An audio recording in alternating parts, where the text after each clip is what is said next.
চিরপ্রতিদ্বন্দ্বী Liverpool ও Manchester ইউনাইটেডের match 2-2 গোলে শেষ হয়েছে। প্রথমার্ধে গোলশূন্য থাকার পর দ্বিতীয়ার্ধে দুই দলই রোমাঞ্চকর ফুটবল উপহার দেয়। রোববার রাতে অ্যানফিল্ডে এই ম্যাচটি অনুষ্ঠিত হয়। ম্যাচের 52 মিনিটে ব্রুনো ফার্নান্দেসের পাস থেকে আর্জেন্টিনার বিশ্বকাপজয়ী ডিফেন্ডার লিসান্দ্রো মার্টিনেজের দুরান্ত গোল ইউনাইটেডকে এগিয়ে দেয়।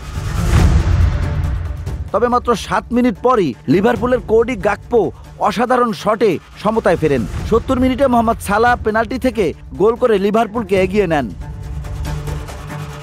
সালার এই গোলের মাধ্যমে প্রিমিয়ার লিগে থিয়েরি ওরির 175 গোলের রেকর্ড ছুঁয়ে ফেলেন তিনি। কিন্তু ইউনাইটেডও দমে যায়নি। 80 মিনিটে আরেক আর্জেন্টাইন আলেসান্দ্রো গার্নাসের পাস থেকে ইউনাইটেডের আইভোরিয়ান উইঙ্গার আমাদ দিয়ালো দুর্দান্ত গোল করে দলকে সমতায় ফেরান। শেষ মুহূর্তে হ্যারি মাগুয়ার গোলের সুবর্ণ সুযোগ হাতছাড়া করেন।